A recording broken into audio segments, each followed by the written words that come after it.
Mo kí gbogbo ọmọ káàárọ̀ òjíire nílé lóko lẹ́yìn odi. A kú ọjọ́ méjì jọ́ mẹ́ta ọ̀dẹ̀ ọdún bí. Lónìí lórí òye Yorùbá, ohun tí a ó máa gbé yẹ̀wò ni àlọ́ àpamọ̀. Àlọ́ o, àlọ́. Òrìṣà kékeré àkúnlẹ̀bọ.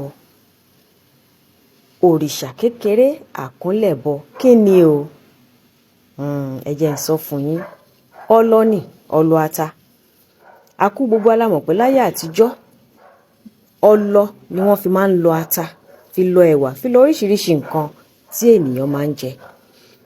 Ọlọ yìí ilẹ̀ẹ́lẹ̀ ni wọ́n sábà máa ń gbé sí àbí kí wọ́n gbé lórí òkúta míì tó ga díẹ̀. Ṣùgbọ́n bí èèyàn ó bá lọta, yóò kúnlẹ̀, yóò kọ ata àbí tó bá fẹ́ lọ yóò kó sórí ọlọ, yóò wá mọ́mọ́ ọlọ sí, yóò mọ́ lọ. Ẹ rí i pé wọ́n kúnlẹ̀ síwájú rẹ̀ ni.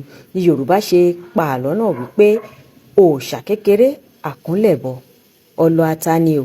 Kò ní jù báyìí lọ lórí òye Yorùbá lónìí. Ire lójú owó rí, ire lójú wa ó máa rí. Ẹ dákun, ẹ bá wa nífẹ̀ẹ́ sí àwọn fọ́nrán wa. Ẹ darapọ̀ mọ́ wa, kẹ́ ẹ jẹ́ ká jọ ṣe.